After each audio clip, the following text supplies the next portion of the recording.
You've discovered the Techno Progressive Hub.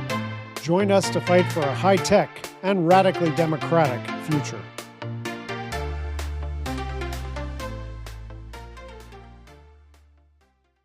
We wanted to meet today to discuss Sarah's piece on age verification, but before we get started, Matteo, just tell us how the first meeting of the Techno Progressive World Building course went, and if people can still participate, and what the assignment is for next week.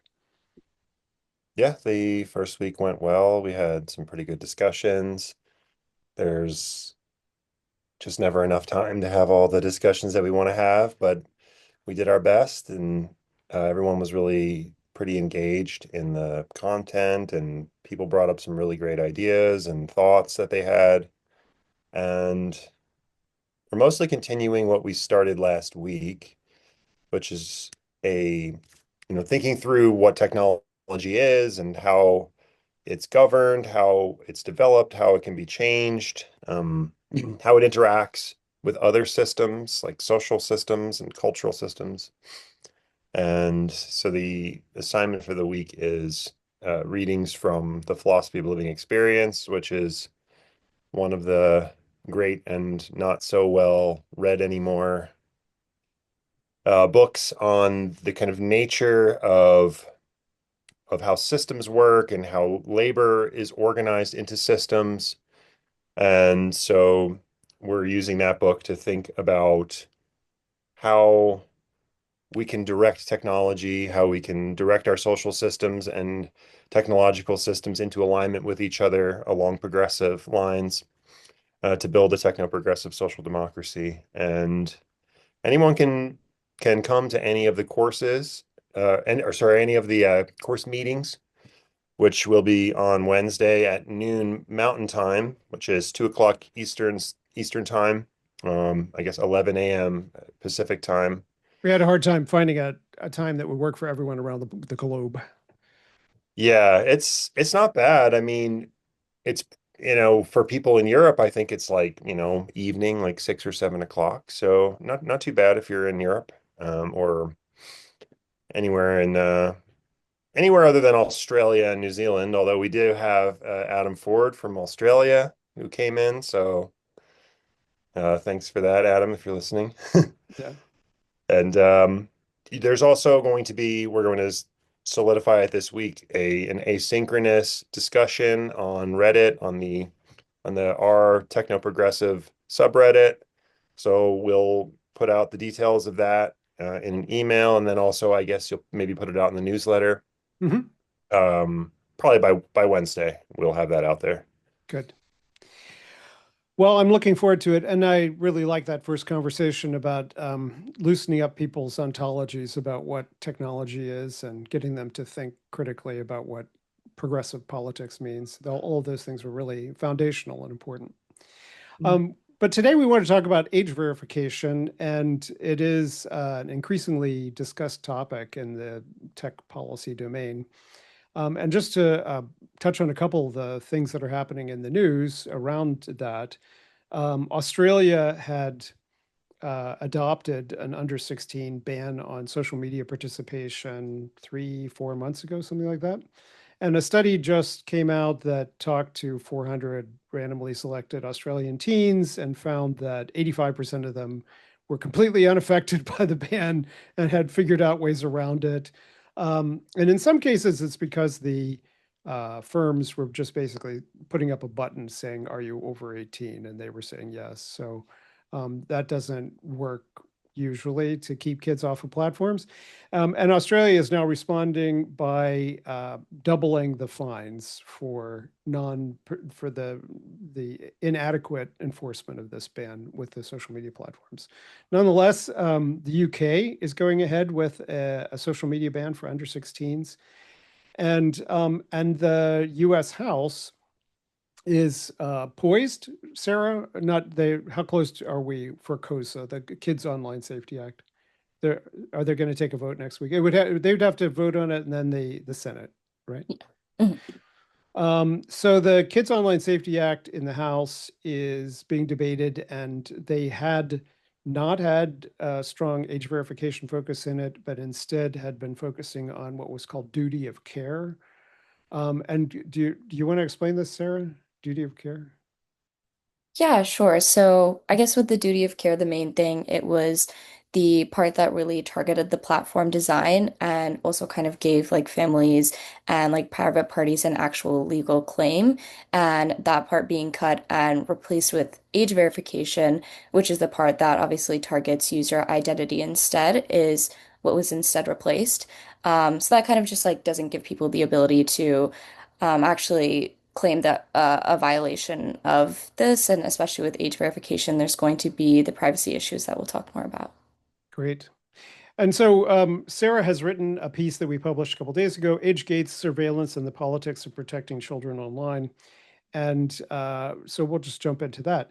The first topic that you address in your piece is about how all of these age verification laws around the world de-identify people on the net and open up surveillance opportunities. And I just saw an article today of journalists worrying that these laws, these age verification laws, were going to allow the de-identification of sources and journalists themselves, and therefore increase the amount of surveillance capability that governments have over whistleblowing. So talk us through who gets the information and what kind of surveillance are we talking about? Yeah. I think with that, I think, yeah, you touched on, I mean, the biggest part of that, it's just the idea that there is going to be a lot of like de-identification with like kind of increasing anonymity of what I guess people. identification. I said it wrong. Oh, sorry. Yeah, de-anonymization. Oh, okay. I understand now. Okay. Yeah, de-anonymization. Okay, that makes much more sense. Um, but yeah, okay. So I think with that, what I was really thinking in the piece was just kind of about like the actual basis of this privacy issue. People post online because they want to be able to share their thoughts. They want to be able to like participate in an online community.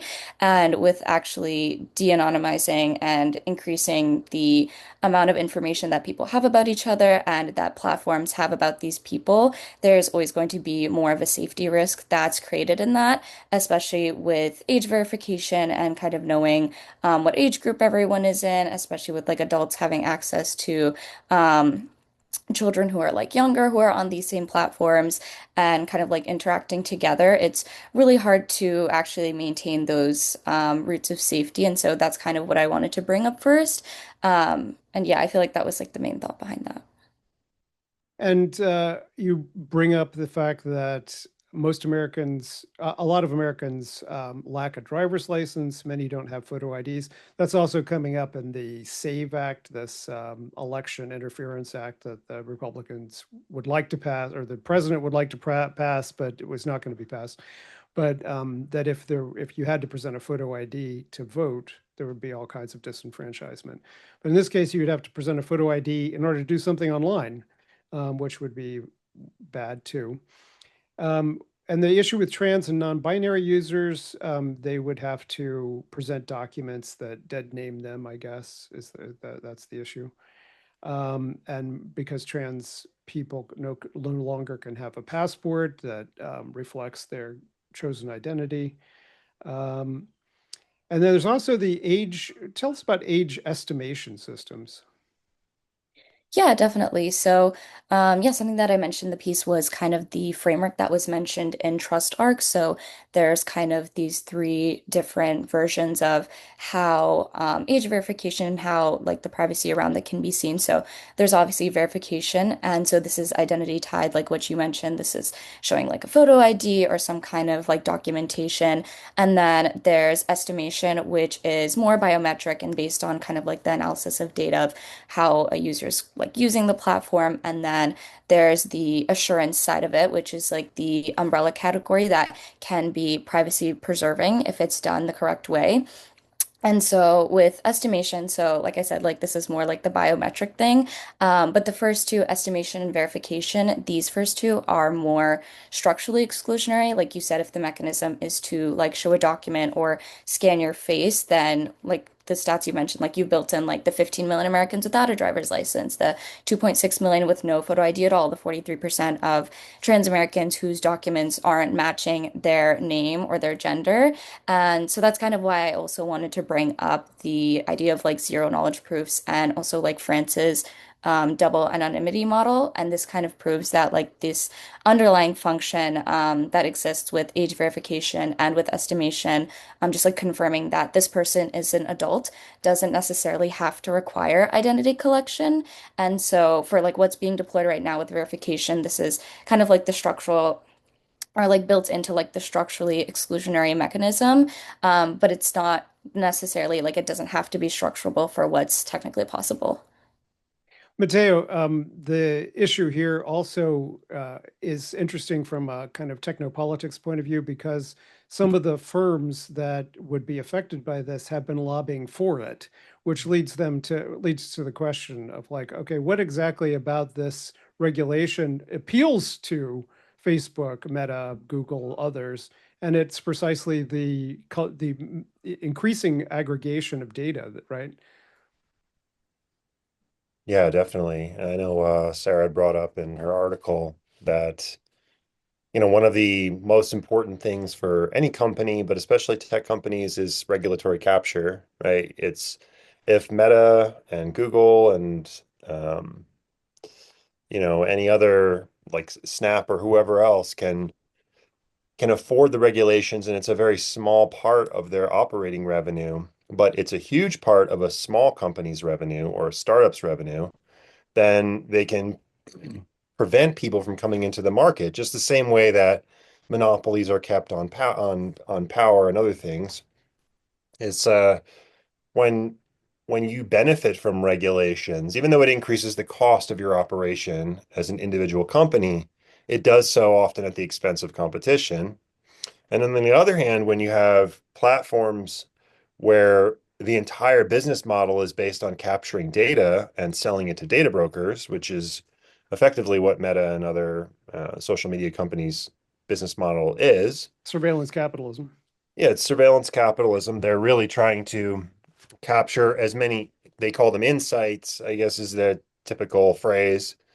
If they know what kind of music you like and also what kind of food you like and what kind of clothes you like, they can kind of like begin to triangulate different things. Like, okay, people who are in their early 20s in a particular location, they listen to this kind of music and they dress this way and they like to hang out at these particular spots. So we can target advertising about things that they might buy in these spots, and we can sell those insights to advertisers.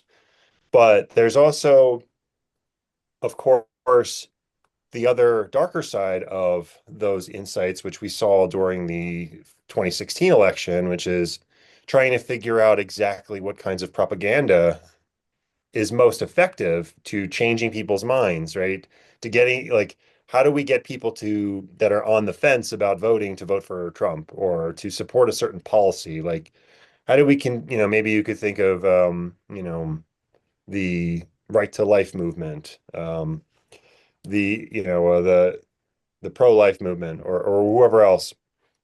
They will target people who they think are susceptible using the kinds of propaganda that they think they're susceptible to change to actually engineer their opinions.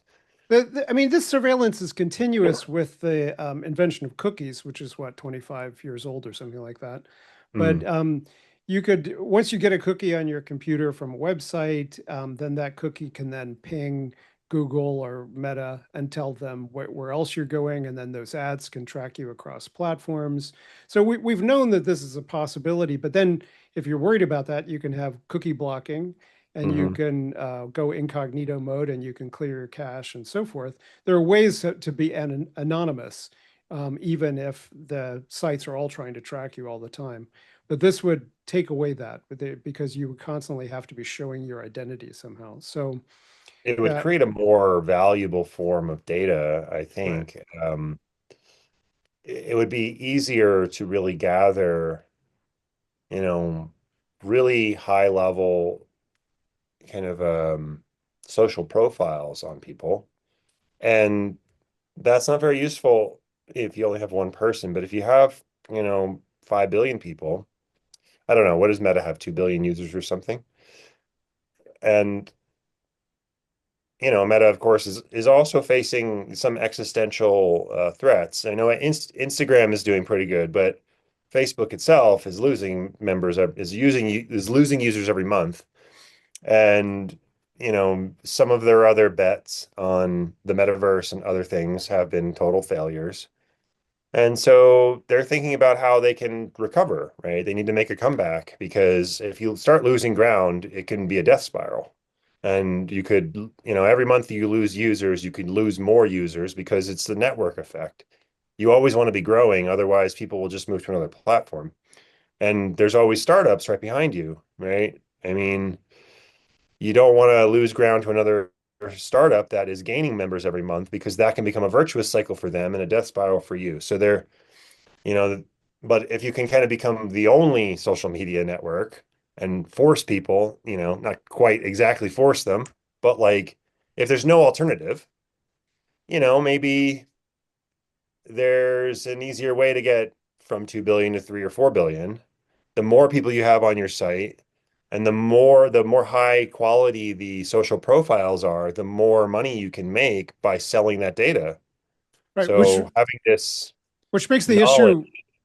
issue, Sarah, of this data leaking even more problematic, right? Right. Because there have been leaks already of many, many online databases. And so if they're building this really high profile picture of you, from what you buy online and all your purchase preferences, your search history, everything, then all of that leaking would be even more problematic. Okay, so let's talk about the censorship issue as well. How does this increase the risk of censorship and what kinds of censorship? Yeah, I mean, from what I mentioned in the article, I talked about like Lorenz's work.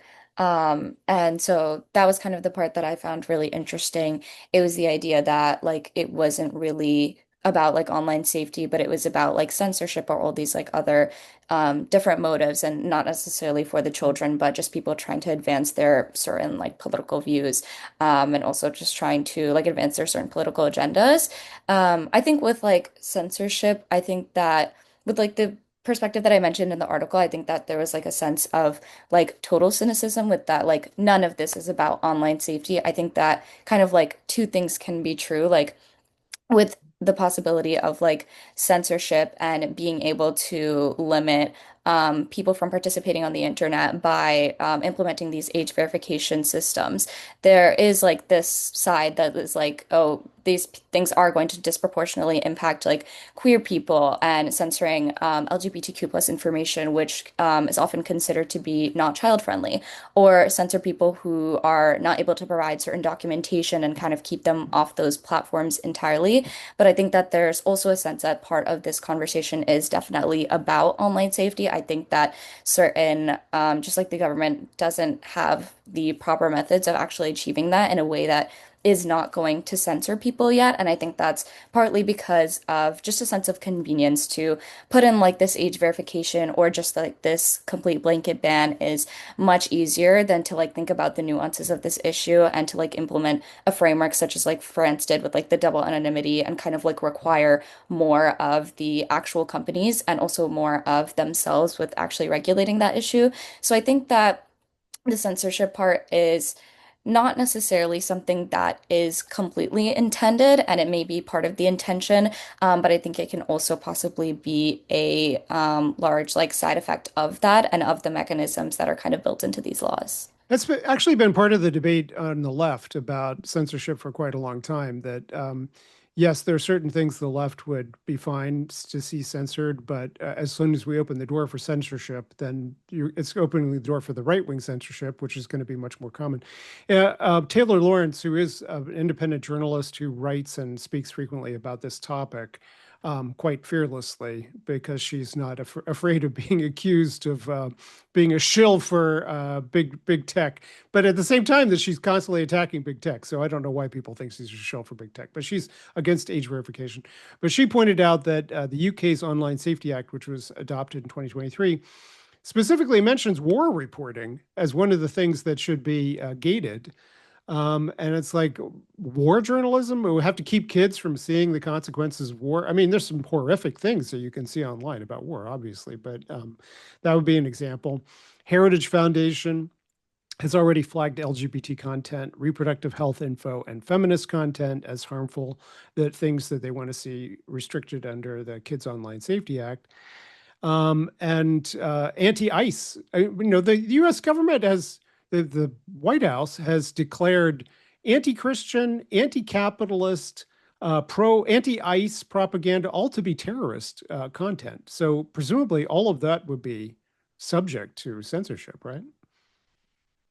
Yeah, definitely true. Yeah, I think that, like you said, like part of it is definitely a political agenda. I mean, we've seen this also not necessarily with things online, but also in like schools and education. There's been a lot of limits on like educating in like state by state legislation about like LGBTQ plus communities to like younger groups of children. And so it's something that we've seen already on just like a different side without like social media. And I think like that by, starting to limit those things in schools where it's obviously like a more closed environment, limiting it on something like social media would definitely be a really big step in censorship.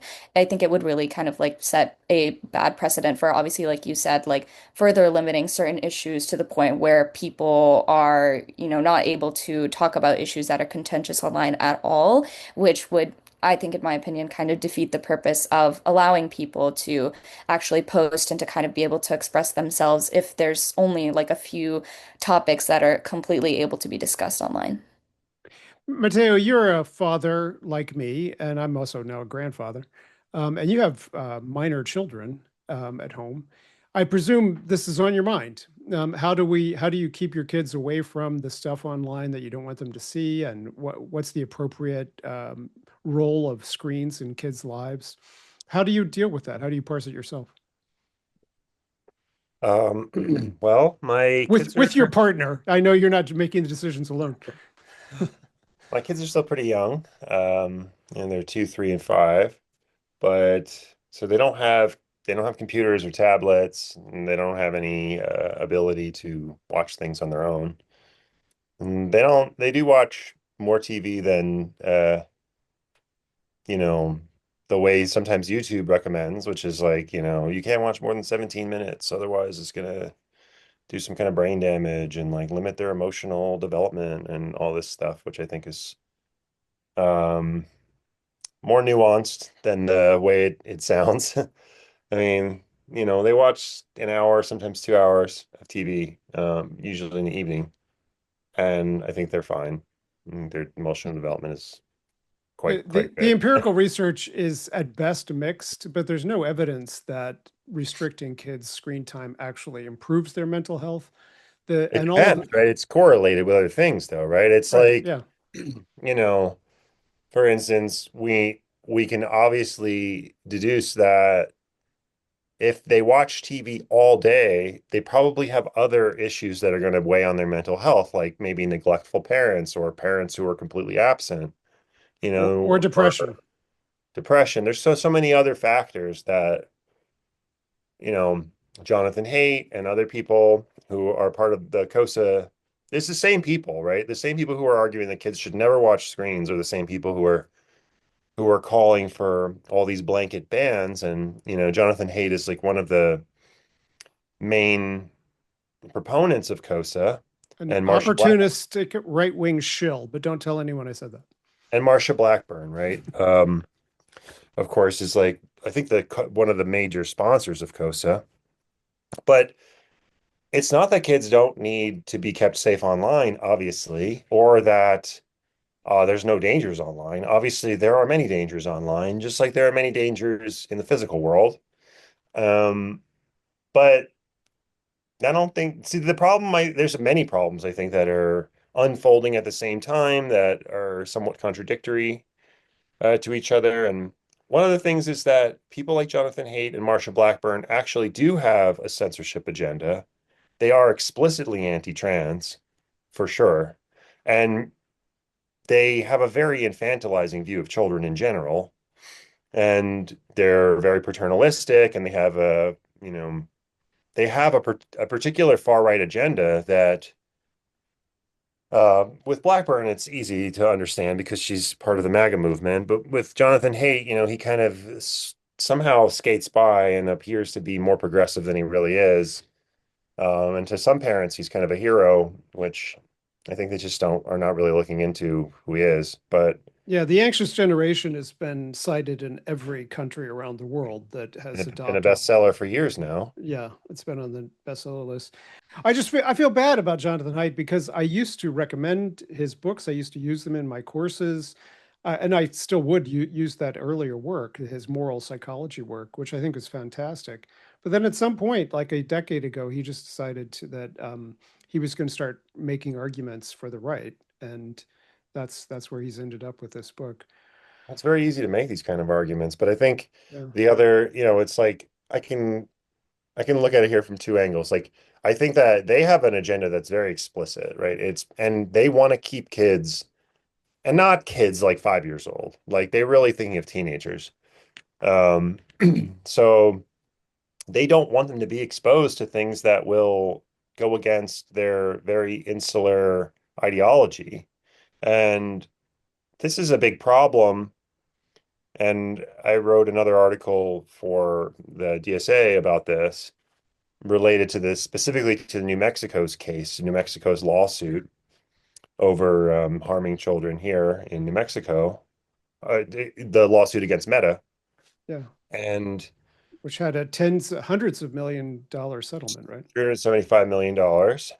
And Meta, complained about it openly, but then their stock went up 5% that same day. So doesn't it seems like it's maybe a little bit of some kind of an inside joke.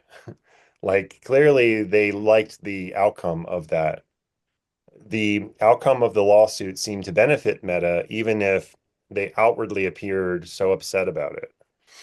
And again, I think it's because of regulatory capture and also because they feel like they're going to benefit from all of this censorship. And they were like, oh, sure, we'll drop end-to-end encryption. That just costs us money. Why do we don't want to have to do that. And sure, we can get on the Trump administration's good side by censoring left-wing content and also censoring any discussions of trans and queer life, ICE, Israel and Gaza, any of this stuff that the Trump administration doesn't want talked about. And the large parts of the political elite don't want discussed as well, but not just the Trump administration. But there's also the fact that when you put this before Congress, you put it before politicians, it sounds good. Kids Online Safety Act sounds, we want to keep kids online safe, but they honestly, A most of them rare have no bipartisan idea. win. Yeah.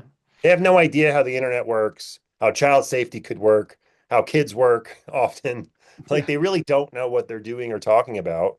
And that's one of the biggest problems.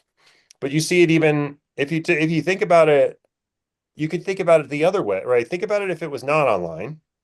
It's the same thing. There's been this, on the one hand, it's like a moral panic about for pedophiles, for instance, and child abduction. And it is a moral panic in the sense that the rates of abduction and all of these crimes are actually far lower than they were when kids were much more independent, and they've been falling for decades. But it's not like it's not a problem. I mean, if kids are getting abducted anywhere, it's a big problem, right? It's something that needs to be dealt with. But the solutions that these people come up with is often like, well, let's shame parents. Let's have everybody live in really isolated, exurban environments where you can't go anywhere. Let's make sure kids don't go anywhere without their parents. Let's make sure they have no independent mobility at all and they're under supervision 24/7. And then when they go online to like meet some of their needs, their social needs, let's shame them and their parents for that too. So you know, it just seems like it's a lose-lose situation for parents and kids. Parents have a lot of pressure to be like always watching their kids, always making sure they know what's going on online. Like I think about that for myself compared to my own parents. Like they never knew what I was doing online, like at all, ever. They had no idea, no clue. They didn't know there were tools back then. There was like Net Nanny and various other things. They didn't know that it existed. They never heard of it. Mhm. They didn't lock their TV. Like they didn't have channel locks. They had nothing. Like there was nothing like that. So We did adopt a channel lock, and it was a swipe card system where they were supposed to do certain chores, and then we would put credits on their channel lock. They got around it in like 2 weeks, so it did not work at all for us. My kids were born in '93 and '95, so they may have been the last generation before the full social media childhood. But the problem I've always had with the social media is that knowing something about the history of tech policy and tech philosophy, you see these moral panics over and over again. You see the moral panics in the 19th century about cheap, readily available novels. These penny dreadfuls are rotting kids' brains and blah blah blah. You see it about comic books in the 1950s. Every generation has a moral panic about what kids are doing, getting up to, and I'm perfectly concerned, equally concerned about my granddaughter not, being unduly influenced or exploited by online, media. But that's why I would love to see, and what I proposed to Sarah and what she found, and she's going to tell us about. I would love to see a techno fix here. Is there some way that we could make sure that only adults are seeing certain kinds of things and interacting with certain kinds of things? It doesn't necessarily get us past the censorship issue, but it may get us past the surveillance issue and the risks of of identifying yourself, de-anonymizing yourself online. So tell us about the techno fixes that you found. Yeah, so I think one of the biggest one was really based on France's double anonymity model, which I found interesting. So this was basically it required websites with certain adult content or content that would only be appropriate for users like over 18 to confirm that their users are over 18 without knowing their identity. And while the age verifier would never see like the websites that they actually visit, they would just know that this person is over 18 and this person is able to access this content. And this age check is performed by some like third-party provider that's technically separate from the platform that is hosting any content that is meant for people who are like over 18 or meant for adults. And so when a user is able to like verify their age with the third party, then the provider is able to issue this like cryptographic token to that platform. And so this platform like accepts that token to grant access, but doesn't receive any personal information about the user themselves, and therefore like kind of creating that like boundary between the platform and the person while allowing the person to use that platform safely. And so I think this was definitely like one of the best solutions to this issue that I did some research on. I think that this model kind of solved that issue of course, that age verification poses with providing some sense of documentation or ID that was going to structurally exclude a certain number of people. And again, with like scanning a face, and I'm not sure if you mentioned this, but like that obviously disproportionately affects like certain minorities and then also like gender minorities as well who wouldn't able to be properly use that technology. And so it kind of mitigates the need to use like this certain verification technology that is subject to like discrimination. I don't think it's like a perfect model. I think that it still has to be seen how this is going to like play out a little bit with how effective it's actually going to be. But I think that it is definitely a good start in kind of enforcing this like double blind side of the platform doesn't have any further like personal information about the person. I can see a kid immediately figuring out how to do an ID face with AI, right? Because I've already done this with Gemini. It's one of the new features of Gemini. They take your face and they create a simulacrum of you that can speak in your voice and everything. And I'm sure it's just one more tweak to say, okay, now make me 35. But you also mentioned here the zero knowledge proof. So there's some cryptographic solutions which would do the same thing. I mean, the France thing would have to be cryptographic as well. You're saying Right. I would prove to X firm I'm an adult. I would show them my driver's license or whatever, and they would lock it down, and then they would give me some kind of cryptographically anonymous thing that says this person is of age, and I would be able to show that to other people. But would they always have to ping back to the original provider of that data, or would this be like a stamp on my wrist that I could just show to anybody? I think it does go back to like the original provider. So I think it's by platform. If you wanted to access a certain platform, then that platform would need to verify your age through that third party provider. And separately, like if you needed to access another platform that was also barred to certain content, you would need to do that process again. Mhm. And then you also mentioned device level or App Store verification. So the Texas is now implementing App Store verification. Is that I've seen some people say that that's better than having age verification for platforms themselves, that having not being able to get an app is a better step than actually using the app. Yeah, I think with that and com in comparison to age verification, I think the biggest thing is that like an identification collection infrastructure or system wouldn't actually need to be built by each platform in that case. And so that kind of helps with like not actually storing the identity or not actually storing the identity information and in that way kind of like mitigating that effect that age verification would have. And so yeah, like you mentioned, like there are some attempts of like actually doing something like this, but the implementation of it is kind of not standardized since it's like in such an early stage of use. And so it does have like a strong reason to work because it's not a one size fits all solution and it's more like by design because it's like just like the App Store kind of using this certain verification system that would allow them to not collect identification. But I would still say that's like in the early stages. And I think with like France's just like being a whole legislation and being a little bit more comprehensive, there's like seems like there was a little bit more thought put into how this would like individually affect people compared to this like device level or like app store level verification idea. Yeah, and the EU is adopting a digital identity wallet, which I mean, I think digital identity is a good idea. I mean, we would need digital identity in order to have online voting expand. And so I've always thought that there should be such a thing as digital identity, but I just don't want people to not be able to be anonymous online at the same Right. time. Yeah. Um, so, Matteo, this still wouldn't, if we used one of these techno fixes, it would get us around the surveillance problem, but it wouldn't get us around the censorship problem. What did your piece to DSA recommend? Well, it was more of a critique than I didn't quite Yeah. have a way around some of these problems. I know that Taylor Lawrence in that video that Sarah was talking about the Meta case and about the case in California, about the case in New Mexico and the one in California. They were talking and they said, well, it's a hot take, but I think that kids should be online. You know, being kind of very online is a good thing for kids. Um, and this obviously is more important the farther away you are from the kind of median culture of your area.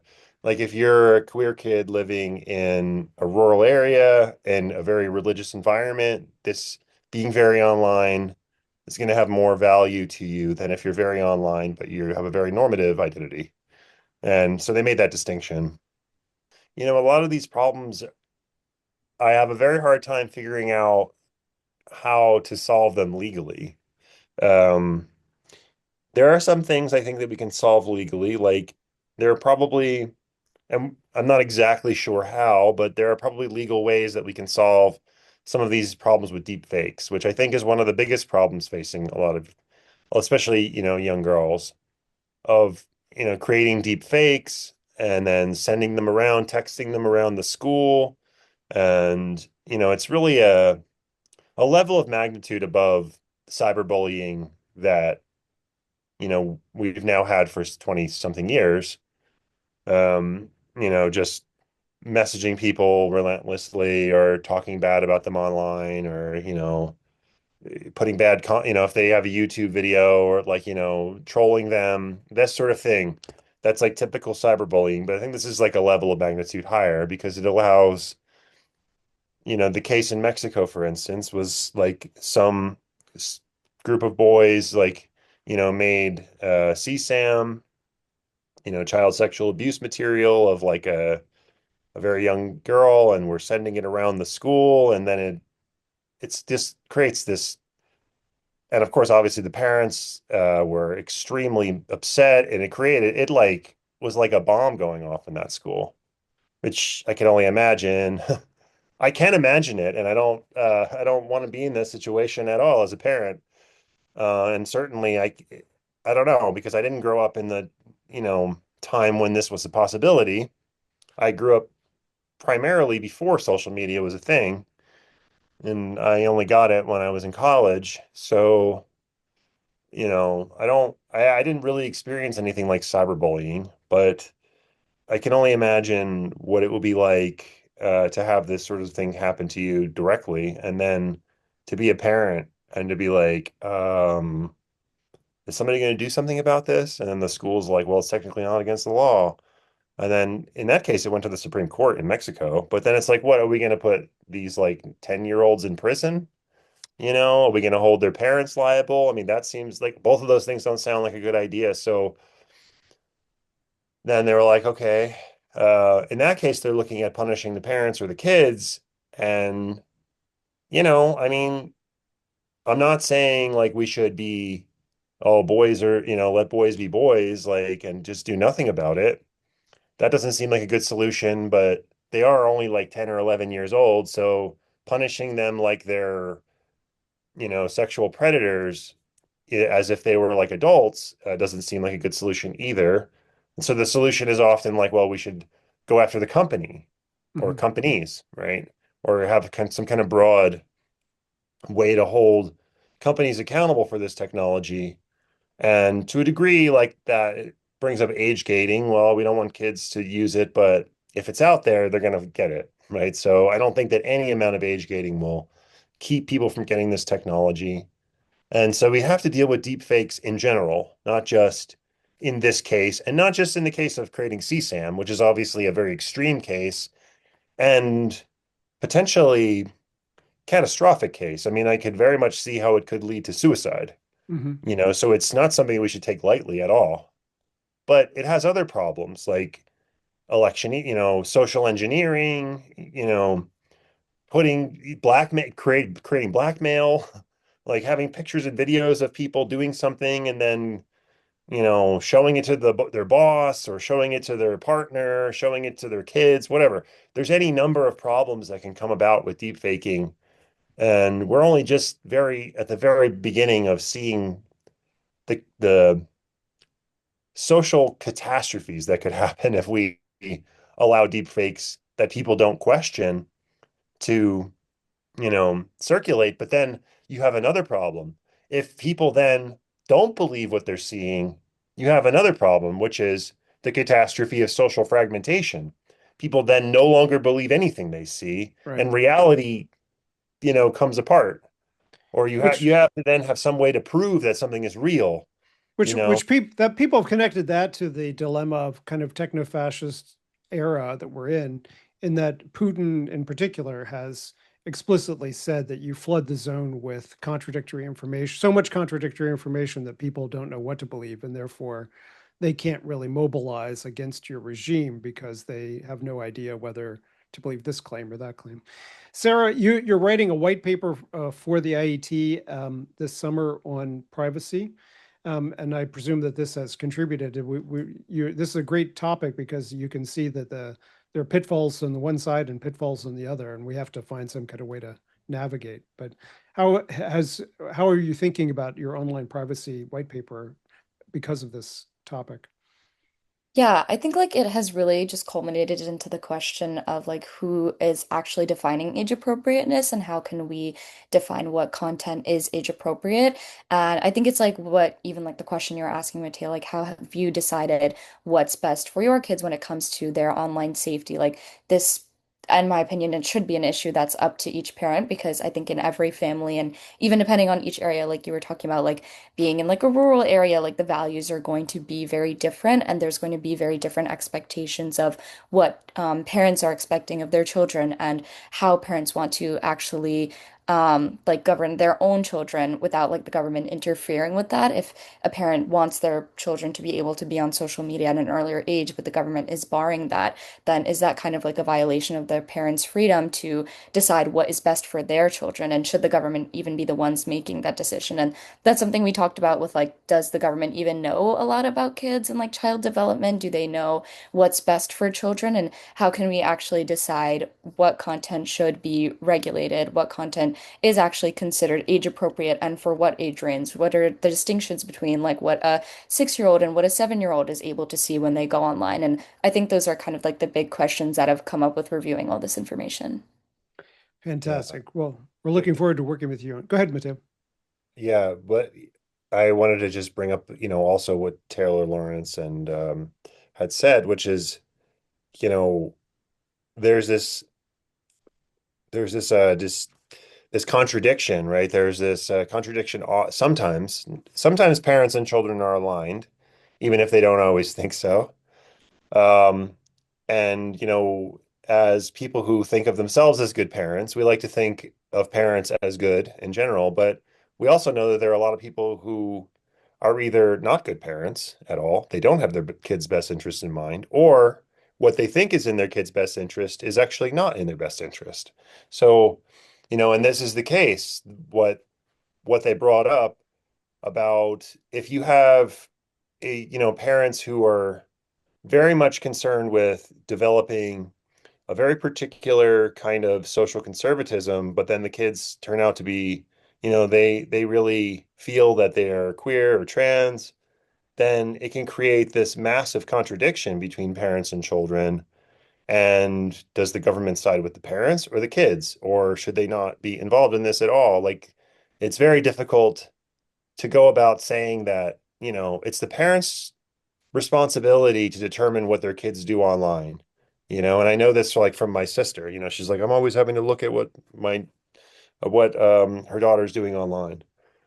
I'm like, okay, but you know, as a parent myself and as a former kid, I know that what I did when I was a kid, I would not agree with as a parent. But then should I be involved in this process of development? Like, you know, maybe kids seeing things that they're not supposed to see is also part of development, to a degree, right? I mean, I'm not going to make an extreme, and I don't know where the line is, because it's very difficult to know where to draw a line, specifically and legally, especially like to say, you know, they can see certain content about war, but we don't want to see evisceration or something. Like I don't know what the line is.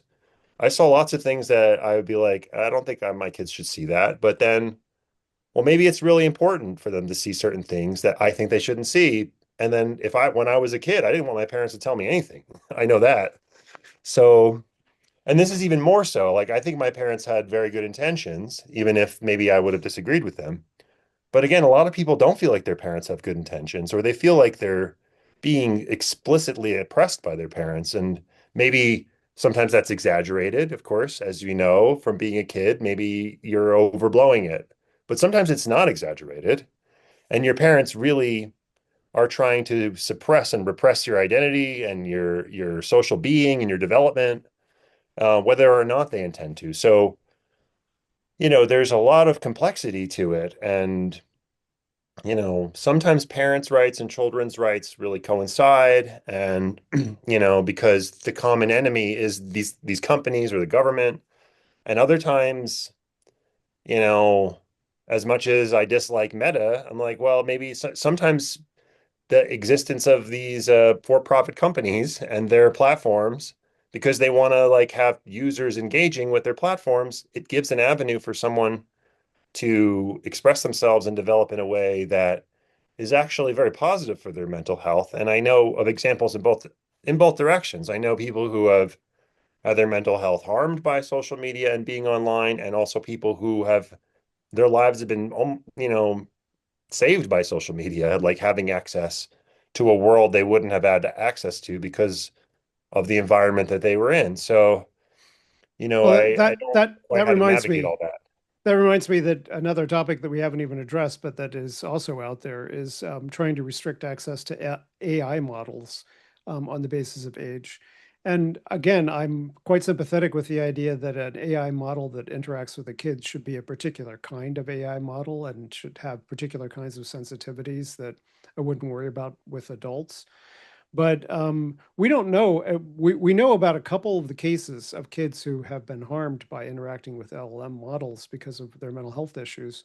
But we don't know about how many kids have been helped by these models. I mean, and these models have overwhelmingly progressive values, except for Grok. And so presumably, if a kid goes to one of these LLM models and says, "I'm feeling X, Y, and Z," and the model is probably going to say, "Well, you're perfectly fine how you are. You were born this way. Go to Pride or whatever." And that's the same kind of problem the parents are, conservative parents would have with social media or whatever. But okay, I think we've done due diligence on this topic, and we're looking forward to further discussion on the topic of online privacy. Folks should definitely check out our Techno-Progressive World Building course, and it is, as we've said, open to folks. You can contact Techno-Progressive Hub at director@ieet.org, and Mateo at ieet.org also works. And Sarah's contact information, I think, is attached to the article that we published about age gating at the IET Substack. So thank you again, Sarah, for writing that, and I hope that your summer is going well.